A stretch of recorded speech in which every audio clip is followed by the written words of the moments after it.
Normally, the aorta arises from the left ventricle and pulmonary artery from the right ventricle. In transposition of great arteries, this is reversed so that aorta arises from the right ventricle and pulmonary artery from the left ventricle.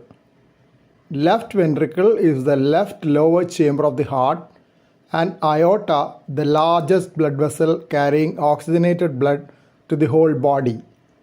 Pulmonary artery carries blood to the lungs from right ventricle for oxygenation.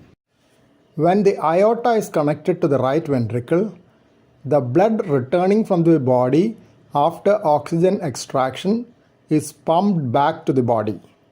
There is no chance for blood to get oxygenated from the lungs.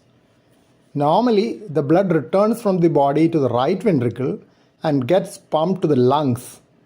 It reaches the left ventricle only after oxygenation from the lungs. In transposition, this does not happen. So life is impossible in transposition of great arteries unless there is a good mixing of the blood within the heart by a defect in the wall between the upper or lower chambers. These mandatory defects could be atrial septal defect ASD between the upper chambers or a ventricular septal defect VSD between the lower chambers. Alternatively, a connection between the pulmonary artery and the aorta, which is normally there in the baby in the womb, fetus, can persist after birth, causing a mixing. This is known as patent ductus arteriosus, PDA.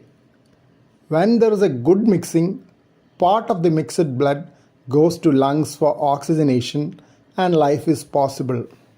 Sometimes a baby may be born with a very small communication between the upper chambers.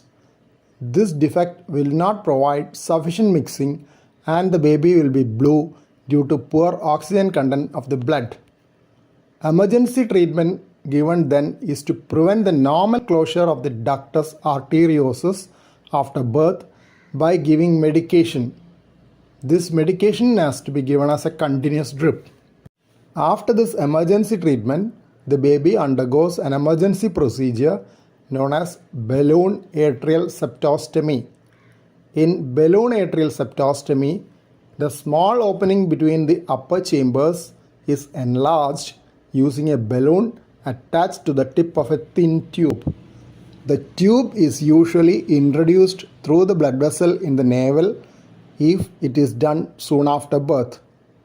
If it gets delayed, blood vessel in the groin may be used as the blood vessel in the navel closes off. After tiding over the crisis, the baby is planned for an arterial switch operation in which the blood vessels are switched to their normally expected position. That is, aorta is disconnected from the right ventricle and connected to the left ventricle.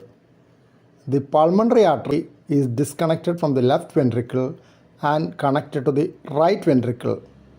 This procedure has to be done within about 2 weeks of birth. For some reason, if this is not possible, then several other more complex surgical procedures are planned and executed.